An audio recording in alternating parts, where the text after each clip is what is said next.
여러분 안녕하십니까? 우크라이나 전쟁은 소강 상태를 유지하면서 진지전에 치중하고 있는 듯이 보입니다. 그런 가운데 최근 우크라이나군이 러시아 측으로부터 대량의 군사 기밀을 확보했다는 소식이 전해지고 있습니다. 우크라이나군 정보국에 따르면 현지 시간 9일 성명을 통해서 러시아 회사 특수기술센터 이니셜로 STC입니다. 여기로부터 약 100GB 분량의 기밀 데이터를 수신했다고 발표했습니다. 시체말로 가로챘다는 말이 이해가 쉬울 것 같습니다. 우크라이나 정부국에 따르면 이 STC는 2016년부터 서방의 제재를 받고 있는 러시아 정보 관련 생산기관인데요. 러시아군이 이번 전쟁에 사용 중인 무인기, 드론이죠. 정보 전자전 장비를 비롯해서 각종 군사 장비와 기계를 생산하는 곳입니다. 그러니까 앞서 말씀드린 대로 우크라이나 측에 해킹당한 거죠. 근데 우크라이나가 전송받은 데이터에는 도면, 사양, 특허, 소프트웨어 등 기존 장비와 향후 개발 계획과 관련한 약 194종의 문서가 포함되어 있다고 설명했습니다. 한마디로 러시아의 특수 기밀에 속하는 데이터들이라고 할 수 있습니다. 우크라이나 정보국은 자료의 가치는 돈으로 치면 15억 달러, 우리 돈 약 1조 9,778억 원에 달한 것으로 추산이 되며, 그리고 덧붙이기를 이것은 테러국가 러시아로서는 심각한 타격이 될 것이다 라고 정보국은 밝혔습니다. 다음은 러시아 모스크바 지역의 추운 겨울인데요. 한 마을 전체가 난방이 안 돼서 얼어붙어가고 있다는 소식이 전해지고 있습니다.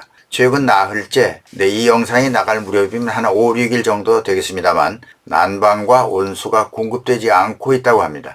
라디에이터를 비롯한 모든 난방 시스템이 파괴되어서 주택 전체가 얼어붙고 아직 해결책을 특별히 찾지 못하고 있다고 합니다. 모스크바 지역 포돌스크의 소도시 주민들은 실내 온도 5도 정도에서 떨고 있는 것으로 알려졌는데요. 추위가 심하다 보니 마당에 불을 피워놓고 밤에 몸을 녹이는 그런 상황이라고 합니다. 이 주민들이 항의하는 소동이 일어났지만 이 지역 주지사는 다른 나라로 휴가를 떠나서 모스크바에 없다고 알려졌습니다. 근데 이런 소식을 우크라이나 전 내무부 장관 고문인 안톤 게라셴코가 SNS에서 전하고 있습니다. 게라셴코는 이렇게 말했습니다. 러시아가 겨울철이 다가오면 가스와 오일 파이프라인을 다 끊어버려서 전 유럽을 오돌오돌 떨게 만들겠다고 호언장담했는데 봐라, 지금 결과는 러시아 자신들이 지금 떨고 있다, 이렇게 비꼬았습니다. 네, 미국 소식입니다. 말없이 슬쩍 자리를 비웠다고 구설수에 올랐던 로이드 오스틴 미국 국방장관이 전립선 암을 수술받고 그 후유증이 있어서 입원한 것으로 드러났습니다. 오스틴 장관이 입원하게 된 사실을 백악관에 보고하지 않았을 뿐더러 전립선 암 진단과 수술한 사실도 알리지 않은 것으로 알려져서 논란이 되고 있습니다. 이번 일은 미국 정가에서는 보고 누락 사건으로 보고 있습니다. 하지만 그에 대한 질타는 이어진다고 해도 바이든 대통령은 남은 임기 동안 오스틴 장관과 함께 하겠다는 입장을 표명했습니다.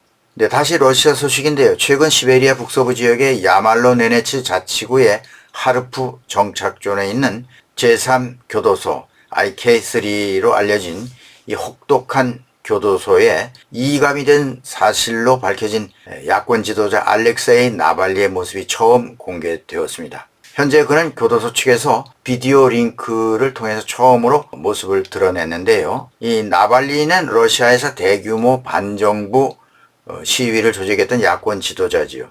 지난 2020년 7월 독극물 노비초크에 중독돼서 독일에서 치료를 받고 죽을 고비를 넘겼지만 곧 러시아로 귀국하겠다. 그래서 귀국하는 바람에 체포되었지요.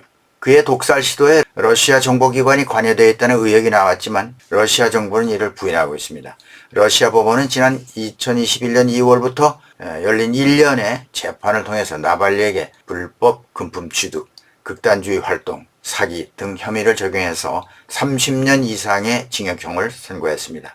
나발리는 2021년 옥중에서 유럽연합이 주는 사하로프 사상의 자유상을 수상했고 미국 등 서방이 그의 인권에 주목하고 있습니다. 나발리의 시베리아 이감은 3월 푸틴 대통령의 선거를 의식해서 야권 세력에 대한 통제로 보고 있습니다. 이번엔 다른 사건인데요. 최근 러시아 제2도시 상트페테르부르크에서는 니카라과에서 온 화물에서 120억 원 상당의 코카인이 발견됐다 하는 얘기입니다. 상트페테르부르크의 큰 항구에서 연방세관과 연방보안국 요원들은 니카라과에서 도착한 컨테이너를 검사하는 과정에서 발견되었다고 합니다. 네, 오늘은 여기까지 하겠습니다. 시청해주신 여러분 감사합니다. 김정구 주유TV였습니다.